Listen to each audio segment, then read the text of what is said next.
አንድ ሰው ኦዲት እየተደረገ እንደሆነ ደብዳቤ በሚደርሰው ጊዜ ከአይአርኤስ ምን አይነት ስቴፖችን ነው መውሰድ ያለበት?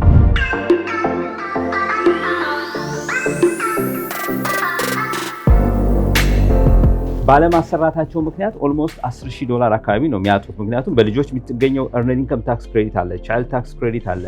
ተጽዕኖ አለ ወይ? ለምሳሌ አንድ ሰው ቤት መግዛት ሲፈልግ፣ ቤተሰቡን ማምጣት ሲፈልግ የታክስ ሂስትሪያችን ወይም ፋይል ያደረግበት ሪፖርታችን የሚጠየቅበት ሁኔታ አለ ወይ? እስቲ ስለሱ አስረዳን። ምን ያህል ድረስ ህይወታችን ላይ ተጽዕኖ ሊፈጥር እንደሚችል።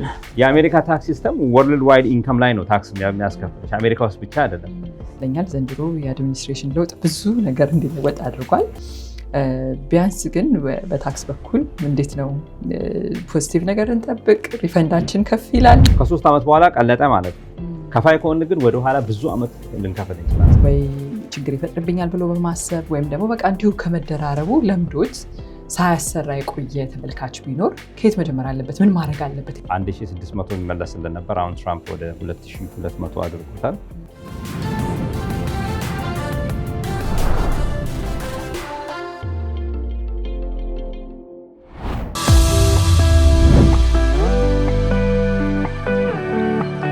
የማንኛውም አይነት ያገለገሉ መኪናዎች ቢያስፈልገው ፓትሮይት አውቶ ዲለር አለለው።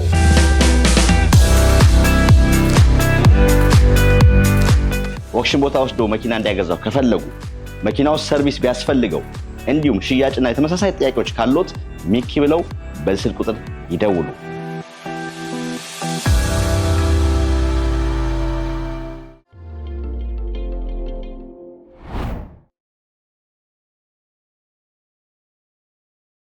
አንድ ሰው ኦዲት እየተደረገ እንደሆነ ደብዳቤ በሚደርሰው ጊዜ ከአይአርኤስ ምን አይነት ስቴፖችን ነው መውሰድ ያለበት? አተርኒ ማነጋገር ነው ያለበት? ባለሙያ ጋር መምጣት ነው ያለበት? ቀጥታ ከሚመደብለት ኤጀንት ጋር ራሱ ኮሚኒኬት ማድረግ ነው ያለበት? ምንድን ነው የተሻለው አድቫይስ ብለህ የምታስበው? እና ብዙ ሰዎች ይመጣሉ በዛ ምክንያት አንተ ጋር እስቲ ያለው ነገር አስረኝ። ይመጣሉ። አሁን ብዙ ጊዜ እኛ ላይሰንስድ ነን። ብዙ ጊዜ የምንሰራውን ስራ እንዳይጠየቅ አድርገን ነው በተቻለ መጠን። ግን ሁሉ ጊዜ አይአርኤስ የተወሰኑ መረጃዎችን ሊጠይቅ ይችላል። ግን ምንድነው አያለው አንዳንዴ ሌላ ቦታ ተሰርተው ማስተካከል ያለብኝ ታክሶች ሊኖሩ ይችላሉ። እና ብዙ ጊዜ ደብዳቤ ሲመጣ የመጀመሪያው ስቴፕ ምንድነው መሰለኝ መደንገጥ አያስፈልግም። ምክንያቱም አንዳንዴ እንዳልኩ ቀላል ነገር ሊሆን ይችላል። ልጆች አሉን። ልጆቻችንን ክሌም ስናደርግ earned income tax credit ወይ የሆነ ክሬዲቶችን እናገኛለን፣ ጥቅሞች እናገኛለን። ያ ማለት ምንድነው አይአርኤስ ኦኬ ልጆቹ ከናንተ ጋር ለመኖራቸው ኤቪደንስ ስጡን ሊሉ ይችላሉ። ገባሽ? ለምሳሌ የትምህርት ቤት ኤክስፔንስ ካላቸው፣ የሜዲካል ኤክስፔንስ ካላቸው፣ ከአንቺ ጋር መኖራቸው የሚያሳይ ኤኒ ኤቪደንስ፣ አንቺ ለምሳሌ ዩቲሊቲ ቢል ምናምን እንደዛ መክፈልሽን ምን ነው የሚጠይቀው? ሲምፕል ነገር ነው። ገባሽ? ስለዚህ ምንድነው መጀመሪያ ተረጋግቶ ደብዳቤውን ማየት፣ ከዛ በኋላ ምክንያት አይአርኤስ ቅድም እንዳነሳውልሽ ሰው አጭበረበረ ብሎ አይደለም የሚጀምረው። የመጣው መረጃ ላረጋግጥ ነው። ስለዚህ ማረጋገጥ ከቻለን ሁልጊዜ በቀላሉ ሶልቭ የምናደርገው ነገር ነው። ኦፍኮርስ ካልቻለንም ለምሳሌ የሌለ ኢንፎርሜሽን ተገብቶ ከሆነ የተሰራው አይአርኤስ ሪካልኩሌት አድርጎ ኢንተረስት ፔናልቲ ደምሮ ይሰጠናል፣ እንከፍላለን፣ በቃ ህይወት ይቀጥላል። ገባሽ አይደል? ግን እዛ ውስጥ መግባት የለብንም። የራሳችን ያልሆነ ነገር የራሳችን አይደለም። ምክንያቱም እገሌ ያስመልሳል ወይ ደግሞ ሌላ ሰው ያሰ ወይ ራሴ ሰርቼ እንደፈለኩ ወጪ ኤግዛጅሬት አድርጌ ማለት ነው ወይ ዲዳክሽንን የሌለ ዲዳክሽን አስገብቼ ክሬዲት አስገብቼ ካገኘው በኋላ ወደ እኔ ነው የሚመጣው። ስለዚህ ምንድነው ማድረግ ያለብን? አንዳንዴ ኮምፕሊኬትድ የሆኑ ታክሶች ከሆኑ ያው መጀመሪያ ያሰራው ሰውዬ ነው ተጠያቂነቱ። እንግዲህ እሱ ጋር ሄደሽ ነው እንትን ማድረግ ያለብሽ። ካልሆነ ደግሞ ምንድነው እሱ የሚሆነው ሌላ ባለሙያ ጋር ብትሄጂው ደብዳቤውን አይቶ በዛ መሰረት ተረጋግተሽ ደብዳቤ ጽፈሽ ኢቭን ለምሳሌ አንቺ ዘግይቶ ደብዳቤው ቢደርስ ራሱ አይአርኤስ ደስ የሚለው ምንድነው ደውለሽላቸው ጊዜ ጨምሩልኝ ማለት ትችላለሽ። ገባሻ? ብዙ ነገሮች ስላሉ እንደዛ አይነት ነገሮች ስላሉ ያው እንደ ትልቅ ነገር አንየው። ደብዳቤ ነው።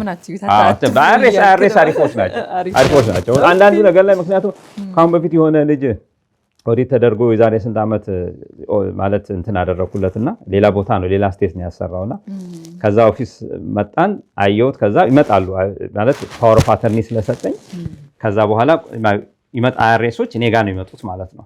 ከዛ ሲመጣ ልጁ ይገርምሻል በጣም ወጣት ነው፣ ከኔ ጋር ሲወዳደር ገና ያንግ ልጅ ነው። እና በጣም ሲያስቀኝ ነበርና ሰው እኮ ዝም ብሎ ነው ፓኒክ የሚያደርገው አለ አንዳንዴ። እኔ ራሱ አንዳንዴ ይገርመኛል አለ። በቃ በጣም አይአርኤስ ሲባል በጣም ነው ህጉን በትክክል ከተከተልን ከሰራን እንደገና እንዳልኩሽ ደግሞ IRS እኮ ቅጣቱንና ያን ነገር ከማምጣቱ በፊት ስቴፖቹ ብዙ ናቸው። ገባሽ አይደል? ያንን ነገር እነሱ የሚሉትን ነገር ተከትለን ምንችለው ከሆነ ሶልቭ አድርገን ማንችለው ከሆነ ደግሞ ክፈሉ የሚሉትን ተከፍሎ ይቀጥላል። ግን መደጋገም ግን የለበትም። ስለዚህ እስቲ አሁንም መልሼ ፎሎ አፕ ጥያቄ ላንሳለህ እና አንዴ ለምሳሌ የሆነ ሰው ኦዲት አደረጉት፣ ከዛ ምናልባት የተሳሳተ ኢንትሪ እንደነበረ ያልተገባ ሪፈንድ አግኝቶ እንደነበረ ደረሱበት። ከዛ መለስ ብለው ምን ያህል ዓመት ነው መልሰው ደግሞ ኦዲት የሚያደርጉት ወይስ በዛ ያበቃል? ምንድነው ኖርማሊ የሚከሰተው ነገር ዋንስ እንደዛ ከተያዘ ያ ሰው ከዛ በፊት የነበረውን ነገር አፌክት ያደርጋል ወይ? ኖርማሊ 1 ዓመት ወይ 2 ዓመት ወደኋላ ሄደው ይጠይቃሉ። ለምሳሌ የተሰራው ስራ ስህተት የሆነ ነገር ከሆነ ወደኋላ ወደፊት ሊመጡ ይችላሉ። ለምሳሌ ያለፈው ዓመት ከሆነ 1 ዓመት ወደኋላ 1 ዓመት ወደፊት እንደዚህ ሊጠይቁን ይችላሉ ብዙ ጊዜ ማለት ነው። እነሱ ፎከስ የሚያደርጉት ሁሉ ጊዜ የዛ ዓመት ላይ ነው። ግን መስመር የሳተ ነገር ከሆነ የተሰራው እንትን ሊሆን ይችላል፣ ብዙ ዓመት ሊጠይቁ ይችላሉ። ገባሽ አይደለ? በተለይ ደግሞ ይሄ ስርቆትና ትልቅ ወንጀል አይነት ነገር ከሆነ 10 ዓመትም ወደኋላ ሊሄዱ ይችላሉ። ያ ትልቅ ወንጀል ከሆነ ማለት ነው። እና ብዙ ጊዜ ግን በዛው ዓመት አካባቢ ላይ ነው የሚቆመው። በተለይ ቀጥሎ ግን የሚመጣ ደግሞ ችግር አለ። ለምሳሌ ልጆችን እኔ ክሌም ማድረግ ሳይኖርብኝ ልጆችን ክሌም አድርጌ IRS ኦዲት ካደረገኝ ከዛ በኋላ መጠቀም እንዳልችልም ሊያደርጉኝ ይችላሉ። ግን ወይ ደግሞ ምንድነው የሚሆነው? በየዓመቱ የሚሞላ ፎርም አለ። ያን ፎርም እየሞላው ለነሱ አብሬ መላክ አለብኝ እና ሲምፕል በሆኑ ነገሮች ውስጥ ሞር ጥንቅጥ ነገሮች መግባት የለብንም። ገባኝ። እሺ ታክስ ፋይል ማድረግ ቅድም እንዳልከው የዜግነት ግዴታ መወጣት ነው። አገሪቷ ላይ ላሉት መንግስት በሚያደርጋቸው በምንጠቀማቸው ነገሮችም የኛን ኃላፊነት እንደመወጣትም ጭምር ነው፣ ግዴታም ጭምር ነው። ከዛ ባለፈ ግን በዕለት ተዕለት ህይወታችን ላይ ወይም ደግሞ በተለያዩ በህይወታችን ውስጥ መጨመር በምንፈልጋቸው ነገሮች ውስጥ ተጽዕኖ አለ ወይ? ለምሳሌ አንድ ሰው ቤት መግዛት ሲፈልግ፣ ቤተሰቡን ማምጣት ሲፈልግ የታክስ ሂስትሪያችን ወይም ፋይል ያደረግበት ሪፖርታችን የሚጠየቅበት ሁኔታ አለ ወይ? እስቲ ስለሱ አስረዳን፣ ምን ያህል ድረስ ህይወታችን ላይ ተጽዕኖ ሊፈጥር እንደሚችል። ልክ ነው። እንግዲህ ታክስ ሁሉ ጊዜ ማሰራት ጥሩ የሚሆነው ለምንድን ነው? ቅድም እንደውም ከእንትን ጋር ባነሳው ራሱ ጥሩ ነበር የጠየቅሽኝ። አንደኛ ኮሚኒቲ ወይ ደግሞ ስህተቶች ምናምን ካልናቸው ውስጥ አንዱ ምንድን ነው ታክስ ማሰራት ባይኖርብንም እንኳን ራሱ ሁሉ ጊዜ ማሰራት ጥሩ ነው። ለብዙ ነገር ይፈለጋል። ለምሳሌ ቤት መከራየት በምንፈልግበት ሰዓት የሚጠይቁ እንትኖች አሉ። ማለት ያው ወይ ቤት መግዛት ስንፈልግ ምናምን ብዙ የምንጠየቃቸው ነገሮች፣ ሰው ማስመጣት ስንፈልግ አንዳንዴ ላናሟላ እንችላለን። አንድ ሰው ለማስመጣት የሚያስፈልገውን የገቢ መጠን ላናሟላ እንችላለን። ግን ቢያንስ ሌላ ተጨማሪ ልክ እንደኛው አይነት የሰራ ሰው አነስተኛ ኢንከም የሰራ ሰው ጋር ተደማምሮ ኮሳይነር ይዘን ስለዚህ ታክስ ማሰራት ሁሉ ጊዜ ጥሩ ነገር ነው። እሱም ብቻ አይደለም፣ ባለን ፋይሊንግ ስታተስ መሰረት ታክስ ማሰራት ግዴታ የለብንም ማለት አይደለ። ግን በማሰራታችን ምክንያት የምናገኘው ጥቅም በጣም ብዙ ነው። ለሴም ምሳሌ ላንሳለሽ። ለምሳሌ ሜሪድ ፋይሊንግ ጆይንትሊ የሚያሰሩ ሰዎች ለምሳሌ 30 ሺህ ሰርተዋል። በህጉ መሰረት ግዴታ ያለባቸው 3 ልጅ ግን አላቸው አይደለ። አሁን እነዚህ ሰዎች ታክሳቸውን ደብሊውታቸውን ቀዳደው ቢጥሉ ምንም በህጉ መሰረት ተጠያቂ አይደሉም። ምክንያቱም ከሚያስፈልገው የኢንከም መጠን በታች ነው የሰሩት። ግን ባለማሰራታቸው ምክንያት ኦልሞስት $10,000 አካባቢ ነው የሚያጡት። ምክንያቱም በልጆች የሚገኘው ኤርንድ ኢንከም ታክስ ክሬዲት አለ፣ ቻይልድ ታክስ ክሬዲት አለ።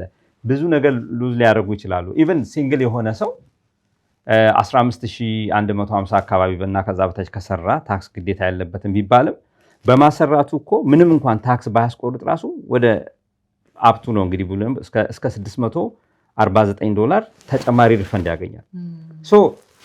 ባለማሰራታችን የምናጣው ነገር ብዙ ነው ከማሰራታችን። ስለዚህ ለቤት መግዣም ለመኪናም ኤኒ ኢንፎርሜሽን በሚፈለግበት ጊዜ ታክስ ወሳኝ ነው። ታክስ አሰርታችኋል ወይ? ሌላው ቀርቶ አንዳንዴ እዚህ ራሱ ዝም ብለን ወደ ኢትዮጵያ ሙቭ የሚያደርጉ ሰዎች አሉ። ገባሽ አይደለ? እነሱ ራሳቸው ታክሳቸውን ሁሉ ቢያሰሩ ጥሩ ነው። ገባሽ? ግዴታ ባይሆንም ገባሽ? አንዳንዴ ዲስኮኔክት የሚሆኑ ሰዎች አሉ። ኢትዮጵያ ይሄዳሉ። ምክንያቱም የአሜሪካ ታክስ ሲስተም ወርልድ ዋይድ ኢንከም ላይ ነው ታክስ የሚያስከፍልሽ፣ አሜሪካ ውስጥ ብቻ አይደለም። ግን እዛ ሄደው ራሱ ታክስ ሳያሰሩ 6-7 ዓመት በኋላ ይመጡና የለም ሲስተም ውስጥ ምንም ነገር አይገናኝም። ግን ቀላል ነው እኮ እስከ 130 ሺህ አካባቢ እርግጠኛ ቁጥሩ ማለት በአመት ከሰራሽ ታክስ አትከፊም ተቀጥረሽ የምትሰሪ ከሆነ ገባሽ። ስለዚህ ሁሉ ጊዜ ታክስ ማሰራት ጥሩ ነው። በተለይ ደግሞ ኮቪድ ጊዜ ትዝ ይልሻል፣ ታክስ ያሰራ ሰው ያገኘው ጥቅም ቀላል አይደለም። ያላሰራ ሰው ያንኑ ብር አጥቷል። እና ታክስ ማሰራት እንዳው ከግዴታነቱ በተጨማሪ የምናገኘው ጥቅም በጣም ብዙ ነው። ስለዚህ ማሰራት ሁሌ ጥሩ ነው። ዛሬ ይህን ፕሮግራም የሚያይ ተመልካች ለረጅም ዓመት በተለያየ ምክንያት በስንፍና ወይ ችግር ይፈጥርብኛል ብሎ በማሰብ ወይም ደግሞ በቃ እንዲሁ ከመደራረቡ ለምዶት ሳያሰራ የቆየ ተመልካች ቢኖር ከየት መጀመር አለበት? ምን ማድረግ አለበት? የረጅም ዓመት ቢኖርበት እንዴት ነው ፈርስት ስቴፕ መውሰድ ያለበት? ምንድነው ትላለህ? ማሰራት በቃ ምንድነው አይዲያው? ሰው ካላሰራ አሁን ዘንድሮ ታክስ አመለጠኝ ካልን በአሁኑ ዓመት ለምሳሌ ታክሴን አላሰራውም ካልኩኝ ያው ኢንትረስትና ፔናልቲ ምከፍል ከሆነ ማለት ነው ኢንትረስትና ፔናልቲ ጨምሮ የሚቀጥለው ዓመት ይመጣል። ከዛ ሁለተኛ ሶስተኛ ዓመትም ከመጣ እዛ ነው ያህል እየጨመረ ይመጣል። ብዙ ጊዜ ደብዳቤ ይመጣል ካላሰራን እኮ የመጀመሪያ ደብዳቤ የዚህ ዓመት ታክስ አልተሰራም ተብሎ ሊመጣልን ይችላል የአይአርኤስ ደብዳቤ ማለት ነው። እና ሁሉ ሰው ማሰራት ነው ያለበት ታክሱን። ከ2020 ጀምሮ ያላሰራ ሰው ቢኖር መጀመሪያ ያለበት ከ2020 ጀምሮ ወደኋላ ግን ኢንተረስትና አሁን ለዛ ነው አሁን ቅድም ካልነው ጋር ለምሳሌ በዘግይቶ ማሰራት ወይ ቸልተኝነት ማያዋጣው ለምንድን ነው 2020 ላይ ለምሳሌ ታክስ 500 ብር የሚከፍል ሰው ኢማጂን የ5 ዓመት ኢንትረስት ፔናልቲ ስንት ሺህ ነው እንደሚመጣ ማለት ነው።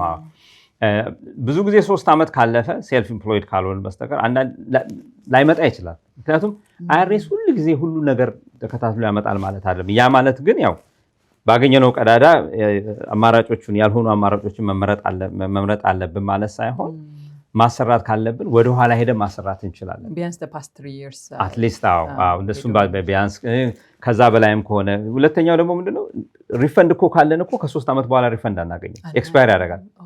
ምክንያቱም ሲንግል ማም ሲንግል ዳድ ሆነው እንዲሁ በቸልተኝነት ምክንያት ታክሳቸውን ሳያሰሩ የሆነ ዓመት ልክ ኤክስፓየር ሊያደርግ የተወሰነ ጊዜ ሲቀር ታክሳቸውን ሲያሰሩ የዚህን ዓመት ማለት ነው ያለፈውም አላሰ ወደ ኋላ ስናይ 3000 4000 ብር በየዓመቱ ሉዝ እያደረጉ ነው። ገባሽ? ሀፕን አያደርግም ብዙ ጊዜ ግን እንደዚህም ነገር አለ። ሪፈንድ ከሆነ ከ3 ዓመት በኋላ ቀለጠ ማለት ነው። ከፋይ ከሆነ ግን ወደ ኋላ ብዙ ዓመት ልንከፍል እንችላለን። ስለዚህ ማሰራት ሁሉ ጊዜ አስፈላጊ ነገር ነው። በጣም ደስ ይላል። እሺ አመሰግናለሁ። እስቲ እንግዲህ አሁን አምሹር ተመልካቾቻችንን በጉጉት የሚጠብቁት ነገር ይመስለኛል። ዘንድሮ የአድሚኒስትሬሽን ለውጥ ብዙ ነገር እንዲለወጥ አድርጓል። ቢያንስ ግን በታክስ በኩል እንዴት ነው ፖዚቲቭ ነገር እንጠብቅ? ሪፈንዳችን ከፍ ይላል? ክሬዲቶቹ ከፍ ይላሉ? ወይስ እዳ ለመክፈል እንዘጋጅ? እንዴት ነው ያለው ነገር? እሱ ላይ እስቲ በደንብ አድርገህ አስረዳን። ከዛ ውጭ ደግሞ ስለ ሪሜዲ ታክስ ሰርቪስም ንገረን። 15 ዓመት ነው ኮሚኒቲውን ስታገለግሉ የነበረው እና ሪሜዲንም እንዲሁ አስተዋውቀን። በምን መልኩ ነው የምትሰሩት? ምን አይነት ማህበረሰብ ክፍል ነው ሰርቭ የምታደርጉት? እስቲ ስለነሱ እናውራ። ልክ ነው። ኦኬ እንግዲህ ዘንድሮ ትንሽ የተለየ የታክስ ዓመት ሊሆን ይችላል። ምክንያቱም ፕሬዚደንት ትራምፕ ይህንን አዲሱን የዋን ቢግ ቢዩቲፉል ቢል አክት የሚለው ወይ ደግሞ ቢግ ቢል ይሉታል እሱ ከወጣ በኋላ ነገሮች ተቀያይረዋል። ዋናዎቹ እንግዲህ ምንድን ነው በየዓመቱ የሚደረግ ነገር አለ። ቅድም ያልናቸው ስታንዳርድ ዲዳክሽን ታክስ ብራኬቶች ሁሉ ጊዜ ለኢንፍሌሽን አጀስትመንት ሲባል ማስተካከያ ይደረግባቸዋል። ስለዚህ ልክ እንደ በፊቱ የስታንዳርድ ዲዳክሽኑ መጠን በተወሰነ ደረጃ ከፍ ብሏል፣ ክሬዲቶችም ጨምረዋል እና ታክስ ብራኬቱም ሰፍቷል። ኦፍኮርስ ታክስ ሬቱ አይቀየርም። ታክስ ሬቱ ሁሉ ጊዜ ከድሮ ጀምሮ እንደነበረ ነው። 10%፣ 12፣ 24፣ 32፣ 22፣ 24 እና 32 ከዛ እንደዛ እያለ ይቀጥላል እና እነኛ ሁሌ በየዓመቱ ተመሳሳይ ናቸው። ግን እንዳልኩሽ በኢንፍሌሽኑ ምክንያት ብራኬቶቹ ሰፋ ይላሉ ማለት ነው። አንድ እሱ ነው። ሁለተኛው እንግዲህ ትልቅ ነገር አደረገ የሚባለው የሚቀየረው ነገር ቻይልድ ታክስ ክሬዲት 2000 ነበር የሚሰጠው። ከዛ ውስጥ ፓርሻሊ ሪፈንደብል ነው ቻይልድ ታክስ ክሬዲት እና 1600 የሚመለስልን ነበር። አሁን ትራምፕ ወደ 2200 አድርጎታል።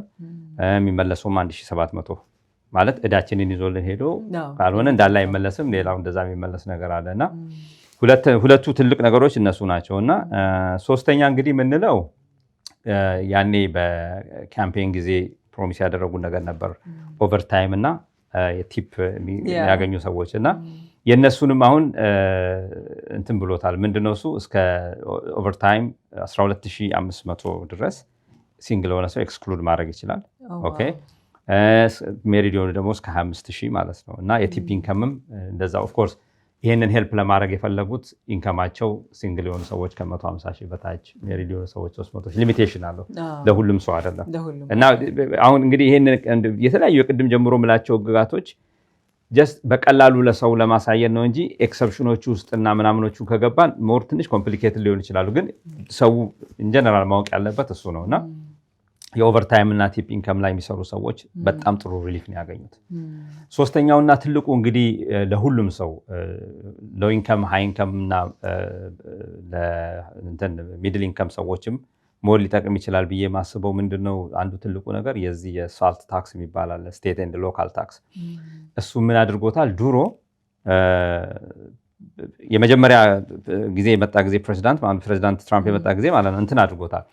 የነኚህ ወደ 10,000 ሊሚት አድርጓቸዋል። በተለይ ዲሞክራቶችን ለመጉዳት ነው፣ የዲሞክራት ስቴቶችን ለመጉዳት ነው ተብሎ ምክንያቱም ካሊፎርኒያ፣ ኒውዮርክ፣ ኒው ጀርሲ እነኚህ ስቴት ታክስ በጣም ሃይ የሆኑ ቦታዎችን ከ10,000 በላይ መደመር አንችልም ነበር እና በተለይ ሃይ ኢንከም የሆኑ ሰዎች በጣም ይጎዳል። አስቢው ፕሮፐርቲ ታክስ ለቤት አንቺ $1,000,000 እና ከዛ በላይ ቤት ያለው ሰው ፕሮፐርቲ ታክሱ ሃይ ነው እንደምታውቂው እና ያ ተደምሮ እንደገና ደግሞ ሴልስ W2 ላይ የምንከፍለው 10,000 15,000 አለ።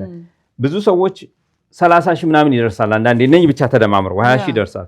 ሊሚቱን ግን 10,000 አድርጎት ነበር እና ዘንድሮ ማሻሻያ አድርጎበታል እስከ 40,000 ድረስ ጨምሯል ማለት ነው። ስለዚህ ያለፉት ብዙ ዓመታት ሰው ስታንዳርድ ዲዳክሽን ነበር በብዛት የሚወስደው ምክንያቱም አይደርስም። ተደማምረው አይተማይዝድ ያደረግናቸው ዲዳክሽኖች ያን ሊደርሱ አይችሉም ነበር አይደለ? አሁን ግን ብዙ ሰው በተለይ ሃይ ኢንከም ግሩፕ የሆነ ሰው እነኛን ዲዳክሽኖች መጠቀም ይችላል እና አንዱ ተለቅ ያለ ያመጣልን አንዱ ቼንጅ እሱ ነው። ሌሎችም እንግዲህ በቢዝነሱ ሳይድ ደግሞ በጣም ብዙ ለውጦች አሉ። እነኚህም መጥቀስ እንችላለን እና ሌላ እንግዲህ የመጨረሻ አንድ የትራምፕ ሴቪንግ የሚባል አንድ ነገር አለ። ሰውን ኮንፊውዝ ያደርገው የነበረ ምንድነው ከ2025 እስከ 2028 የተወለዱ ልጆች ያንን ሴቪንግ አካውንት የሚከፍቱ ከሆነ መንግስት 1,000 ብር ለእያንዳንዱ ልጅ ያስገባል ነው እና አንዳንዴ ሰዎች ከየት እንደሰሙ አላውቅም ብዙ ብር ሊሰጥ ነው ምናምን የሚባል ነገር አለ። እንደዛ ሳይሆን ዓላማው ሴቪንግ አካውንት ነው እና እስከ 5,000 ድረስ ሰው ኮንትሪቢዩት ማድረግ ይችላል። ወንድም፣ እህት፣ አባት፣ አጎት፣ ጓደኛ ለልጆች ኮንትሪቢዩት ማድረግ ይችላል እና ያንን ኮንትሪቢዩት ማድረግ ይችላል። ከዛ እስከ 18 ዓመት ድረስ ባለው ጊዜ ውስጥ ማንም ያን ብር መንካት የለበትም። ከዛ በኋላ ባለው ግን ልጆቹ ማውጣት ይችላሉ። ግን ልክ እንደ ሌላው ሪታየርመንት 59 ዓመት ተኩል ሳይሞላቸው ከወሰዱ ፔናልቲ እና ታክስ ይከፍላሉ ማለት ነው። ስለዚህ እሷ ነገር ትንሽ ሰውን ትንሽ ኮንፊውዝ አድርጋው ነበር፣ ግን ትልቅ ነገርም አይደለም። ዓላማው ምንድነው? እውነት ለመናገር አንድ ህፃን ልጅ በ1,000 ብር በየአመቱ ያን ያህል የተወሰነ አማውንት ኮንትሪቢዩት ካደረኩኝ እውነት ለመናገር 59 ዓመት ተኩል ሲሞላው ሚሊዮነር ነው የሚሆነው አይደለ? በትክክል ቢኮዝ ኦፍ ኮምፓውንድ ኢንትረስት ኢፌክት አለ አይደለ? ግን እሷ አይዲያ አለች። አይ ቲንክ እነኚህ ነገሮች ናቸው። ብዙ ለውጥ ነው ያለው። ብዙ ናቸው። ብዙ አሁን እንዳውም ትንሽ ሊያዘገየው ይችላል ሲስተሙን ቶሎ አፕዴት ካላደረጉ በስተቀር እንጂ ይሄ እንግዲህ የጠቀስኩልሽ ሰው ሊያስታውሳቸው ይችላል። ሁሉም ቢያስታውሳቸው ጥሩ ነው ብለን ነው እንጂ በጣም ዲቴሉን ስንሄድ ብዙ ነገሮች አሉ።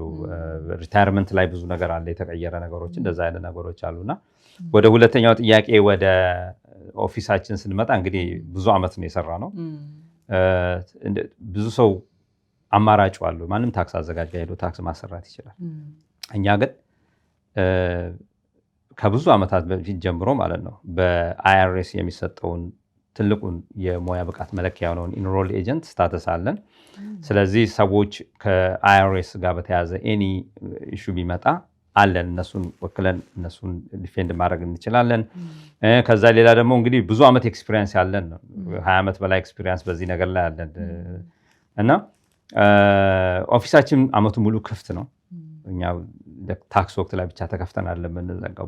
ብዙ ነው እንደምታየው ኦፊሳችን ብዙ ሰዎች ነው የሚሰራው እና ኤኒ ታይም ቢመጡ ኦፊሳችን ጥያቄ ቢኖራቸው ከዛ ደግሞ ሌላ ቦታም የተሰሩ ታክሶች ስህተት የመሰላቸው ነገሮች ካሉ ታክስ አሜንድመንት ላይ ጥሩ ስራ ነው የምንሰራው እና መተው ሁለተኛ እንትን ማድረግ እንችላለን ማስተካከያ ምናምን መስራት እንችላለን እና ኤኒታይም እንግዲህ ኦፊሳችን ክፍት ነው እንዳልኩሽ መምጣትም ይቻላል። ከታክስ አገልግሎት በተጨማሪ ሌሎችም አገልግሎቶች እንዳላችሁ አይቻለሁና እስቲ ተጨማሪ የሚሰጧቸውንም አገልግሎት ንገረን። ሪል ስቴት ላይ እንሰራለን። ከዛ ኢንሹራንስ ኤጀንትም ነን፣ እሱንም እንሰራለን።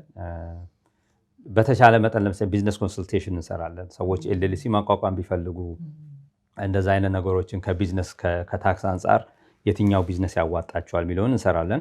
ሌላው ተጨማሪ ደግሞ እንግዲህ ጥቂት ሰዎች ብቻ ያላቸውም አክሴፕታንስ ኤጀንት ነን። ማለት በአይአርኤስ አሁን ሰዎች እዚህ ሀገር ሲመጡ እና ቢዝነስ ለምሳሌ ዘፋኞች ምናምን ሊሆን ይችላሉ እዚህ መጥተው ኢንከም ጀነሬት ሲያደርጉ በህጉ መሰረት ታክስ መክፈል አለባቸው አይደል ወይ ደግሞ ኢትዮጵያ ሆነው እዚህ መጥተው ኤልኤልሲ ሲያቋቁሙ ሰዎች እንትን አይቲን ያስፈልጋቸዋል ኢንዲቪጁዋል ታክስ አይደንቲፊኬሽን ነምበር ያንን እናወጣለን አክሴፕታንስ ኤጀንት ማለት ምንድነው እነሱ ለምሳሌ ፎርሙ ሞልተው የሚልኩ ከሆነ ኦሪጂናል ዶክመንታቸው መላክ አለባቸው እኛ ግን ምንድነው የምናደርገው ሰርቲፋይድ ስለሆነ በዚህ ነገር ላይ ዶክመንቱን አይተን ኮፒው ላይ ፈርመን ትክክለኛ መሆኑን አረጋግጠን እንልካለን ሶ ታክሱ እንዳለ ሆኖ ሌሎችም የተለያዩ ሰርቪሶችንም እንሰጣለን ታደርጋላችሁ ኦኬ ሶ ቴክኒካል የሆነው ነገር እንግዲህ ሙያው ረጅም ጊዜ ልምድ አላችሁ ትምህርቱ አለ የብቃት ማረጋገጫዎች አሉ በዛ መልኩ ታደርጋላችሁና ሌሎችም ሊኖራቸው ይችላል ግን የትኛውም ቢዝነስ ስራውን ሲሰራ ከዛ ባለፈ ስለ ሰዎች ስሜት በተለይ ይሄ በጣም ሴንሲቲቭ ነገር ይመስለኛል ሰዎች በቂ ግንዛቤ የሌላቸው ነገር ግን ደግሞ በጣም ሊያስፈራቸው የሚችል ሐሳብ ነው ታክስ በራሱ በተለይ ደግሞ ኦዲት መደረጉ ምናምን ሲመጣና ያንን በኃላፊነት ሰዎችን በደንብ እንክብካቤ አድርጎ ስሜታቸውን ተረድቶ ከመስራት አንጻር ምንድነው የምታደርጉት ነገር ከዛ በተጨማሪ ግን እሱን ለየት ያለ የምታደርጉት ነገር ካለ እንድትነግረን ከዛ በተጨማሪ ግን ሰው ግንዛቤውን እንዲያሰፋ የመጨረሻ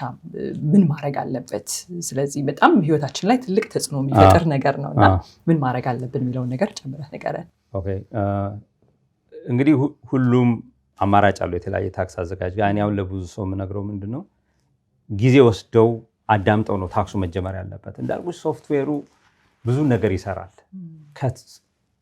ካልኩሌት ከሚደረገው ከሶፍትዌሩ ጀርባ ያሉትን ህጉን መተርጎሙ ላይ ነው አሁን ትልቁ ነገር ገባሽ አይደል እና አሁን አንዳንዴ ሰዎች ታክስ አዘጋጅ ጋር ሲሄዱ ደብሊቱ አምጡ ተብሎ ደብሊቱ ገብቶ ይሄን ያህል ታገኛላችሁ ብሎ ከሄደ አትሊስት መጠየቅ መቻል አለባቸው ታክሳቸው ጊዜ ላይ ፈጅ ይችላል በትክክል ግን ምንድነው የተሰራው ምናምን ብሎ እና ወይ ደግሞ መጀመሪያውን እኛን ኤክስፒሪየንስ ምነግርሽ ምንድነው ሁሉ ጊዜ አሁን እኛ ስንመጣ ሰው ኢንተርቪው ሺት አለን ሰዎችን የእያንዳንዱን ሰው ሁኔታ ነው የምንጠይቀው መጀመሪያ ከዛ በኋላ ነው ወደ ኮምፒውተር ውስጥ የምንመጣው ከዛ ደግሞ ለምን ያ እንደመጣ እንነግራለን ስለዚህ እነሱም ያውቃሉ እኛም እናውቃለን ከአይአርኤስ ደብዳቤም ከመጣ እነሱም ብዙ አይጨናነቁም እኛንን ምንለው ቴክ ኬር የምናደርገው ገባሽ ሶ ሁሉ ጊዜ ሲሄዱ አሁን በጣም ያስመደሳል ቅድም እንዳልነው አይነት መሆን ሳይሆን ቁጭ ብሎ ጊዜ ወስደው ከነሱ ጋር ንብዳ አድርገው የሚያሰላ በደንብ ከዛ ሌላ እንዳልኩሽ እንግዲህ እኔ አሁን ታክስ ወቅት ላይ ብቻ አንኮምፎርታብል የሚያደርገኝ አንዱ ነገር ታክስ ወቅት ላይ በጣም ብዙ ታክስ አዘጋጅ ይመጣል ሁሉም ሰው የራሱን ይሰራል ግን በብዛት አመቱን ሙሉ መኖራቸውን ቼክ ማድረጉ ጥሩ ነው ምክንያቱም ደብዳቤ የአይአርኤስ ደብዳቤ መቼ እንደሚመጣ አይታወቅም ሰዎቹ ማታገኛቸው ከሆነ ጭንቀት ነው የሚሆነውና ያንን ቢደረግ ጥሩ ነው ባይ ነኝ በጣም ጥሩ እጅግ በጣም ጠቃሚ የሆነ ውይይት እንዳደረግን ይሰማኛል ለተመልካቾች ብዙ ነገር እንደወሰዱበት እንደያሉበት ሁኔታ ግንዛቤያቸውን እንዳሰፋው ውይይታችን አምናለሁ ሙያዊ የሆነ ትንተና ስለሰጠህን መፍሁዝ በጣም አድርጌ አመሰግናለሁ በጀሚ ሾው ተመልካቾች ስም ቴንክ ዩ ሶ ማች ለነበረን ቆይታ በጣም አመሰግናለሁ እኔም በድጋሚ እንግዲህ ለሰጠሽን እድል በጣም አመሰግናለሁ ሾውሽን አየዋለሁ በርቺ እላለሁኝ እንግዲህ መልካም እድል እላለሁ አመሰግናለሁ እኔ በጣም አመሰግናለሁ ውድ የጀሚ ሾው ቤተሰቦች ያነሳናቸውን ሐሳቦች እንደወደዳችኋቸው እንደተማራችሁባቸው አምናለሁኝ እንግዲህ ሙያዊ እገዛ የምትፈልጉ ከሆነ የሪመዲ ታክስ ኢንፎርሜሽኑን ስክሪን ላይ እናስቀምጥላችኋለን መጥታችሁ አገልግሎቶቹን ማግኘት ትችላላችሁ በሌላ ፕሮግራም እንገናኛለን እኔ ግን አሁን ዞር ብዬ ቢሮና ያለው ቅድም ሰራተኞች እንዳረብሽ ቀስ ብዬ ነው የገባሁት አሁን ግን የምትሰሩትን ስራ ዞር እያልን ታሳየኛለህ እንግዲህ አመሰግናለሁ በጣም መልካም ጊዜ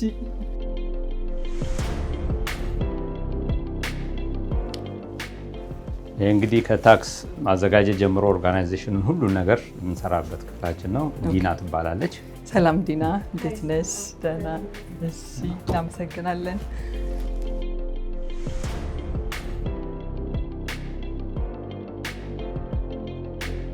እዚህ ደግሞ እንግዲህ ታክስ አዘጋጁ አንጋፋው ታክስ አዘጋጅ ነው አንዱ ሄኖክ ይባላል ሰላም ሄኖክ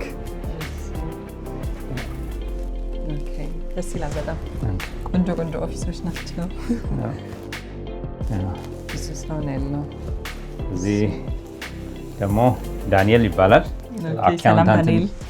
አካውንታንት እና ታክስ አዘጋጅ ነው የብዙ ዓመት ልምድ አለው እሱ ኦኬ እሺ ዳንኤል ቴንክ ዩ እኔ ደግሞ እዚህ ንግባ። ሚስትረ ትባላለች። ሰላም ሚስትረ። የኢንሹራንስ እና ፋይናንሻል ሰርቪስ ደግሞ አማካሪያችን እሷ ነች። ኦኬ፣ ተጨማሪ ለምትሰጧቸው አገልግሎት እሺ፣ እናመሰግናለን ሚስትረ።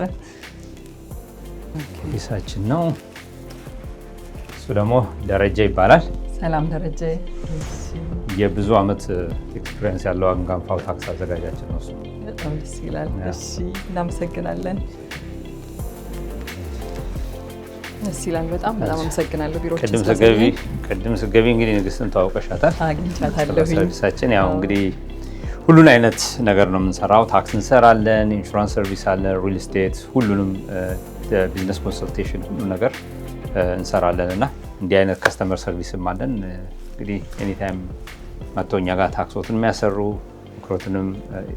ምክር የሚቀበሉ በጣም ደስ ይላል። እንግዲህ በአንድ ጣራ ስር በሀገሮት ልጅ በሀገሮት ቋንቋ ሙያው በቂ ልምድ፣ ትምህርት፣ ብቃት ባላቸው ባለሙያዎች ይህን የመሰለ አገልግሎት ማግኘት ትችላላችሁ እያልከን ነው። መፍሩዝ በጣም ጥሩ ቆይታ ነበረን። ተመልካቾቻችን ብዙ ነገሮችን እንደወሰዱበት አምናለሁኝ። እንደነበረን ቆይታ በጣም አመሰግናለሁኝ። ቴንክ ዩ ሶ ማች። በጣም አድርጌ አመሰግናለሁ። ሁላችሁንም እናመሰግናለን። መልካም ጊዜ። ሰላም።